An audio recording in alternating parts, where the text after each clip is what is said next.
L'amour nous donne de comprendre qu'au-delà d'une faiblesse d'une personne, Dieu désire sauver la personne. La Bible dit que Dieu ne désire pas que le pécheur meure, mais qu'il parvienne à la repentance. Ça veut dire que ce désir doit être aussi ton désir.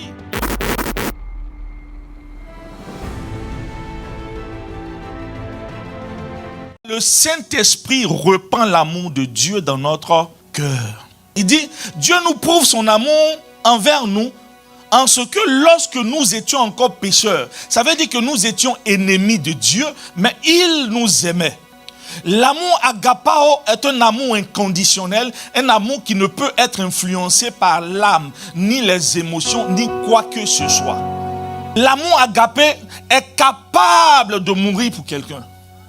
L'amour agapé ne soupçonne pas le mal. L'amour agapé, c'est ce qui est développé dans le livre de 1 Corinthiens 13. L'amour agapé est patient. Dans le livre de 1 Corinthiens 13, à la fin, on dit, il y a 3 choses qui vont demeurer. Il aura l'espérance, il aura la foi et il aura l'amour.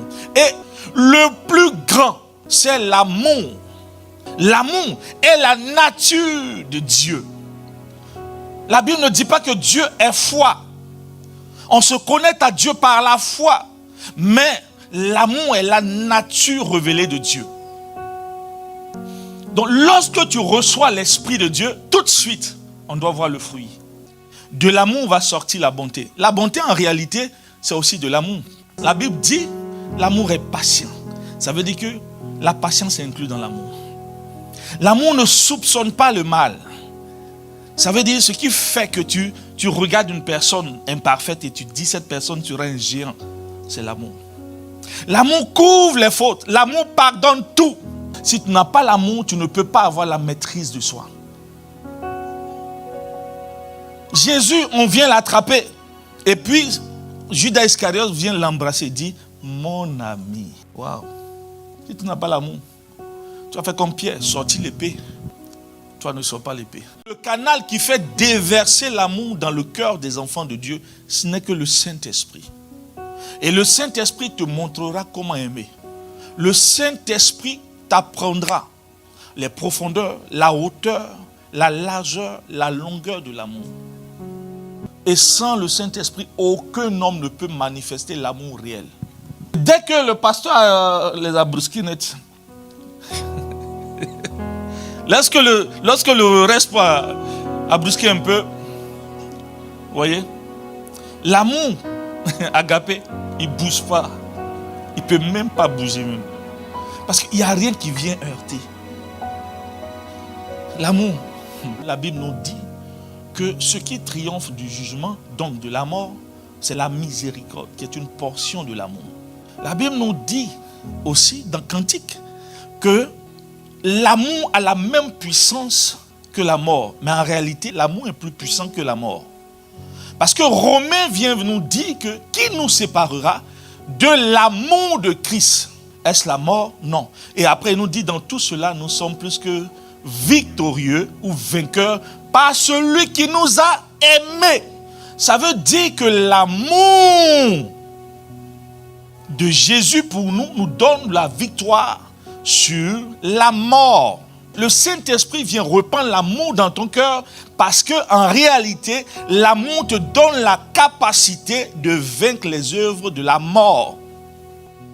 C'est à cause de l'amour de Dieu pour nous que Jésus-Christ s'est donné, s'est offert. Il ne pouvait pas exprimer l'amour de Dieu et demeurer où? En enfer, impossible.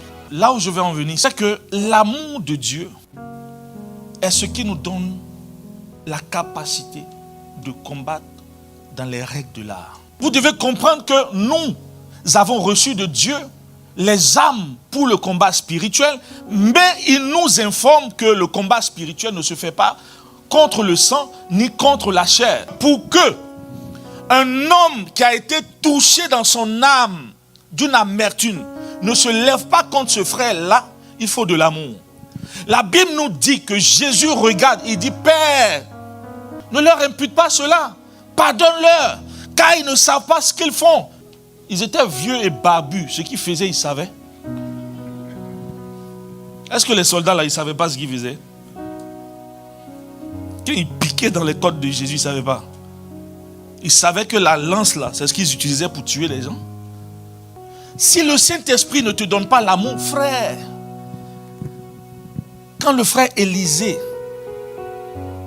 va manquer de tact et puis va te dire une parole, non seulement tu vas le classer,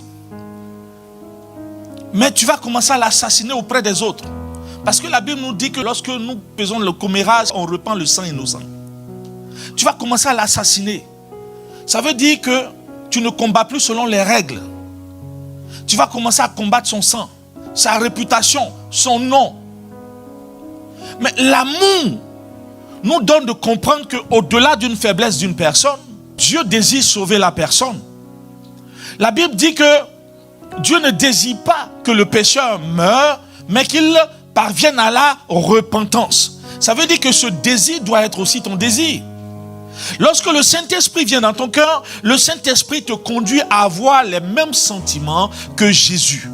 Mais si tu ne combats pas selon les règles, tu vas détester des gens sans t'en rendre compte. Maintenant, in fine, vous savez ce qui arrive? En réalité, ce n'est pas le frère qui perd, mais c'est toi qui perds. Parce que ce qui va se passer, c'est la même chose. Ça devient un filot de l'oiseleur contre ta propre vie. Parce que tu ne combats pas selon les règles, Satan prend encore le dessus. Alléluia. Dis avec moi, j'ai besoin de l'amour du Saint-Esprit.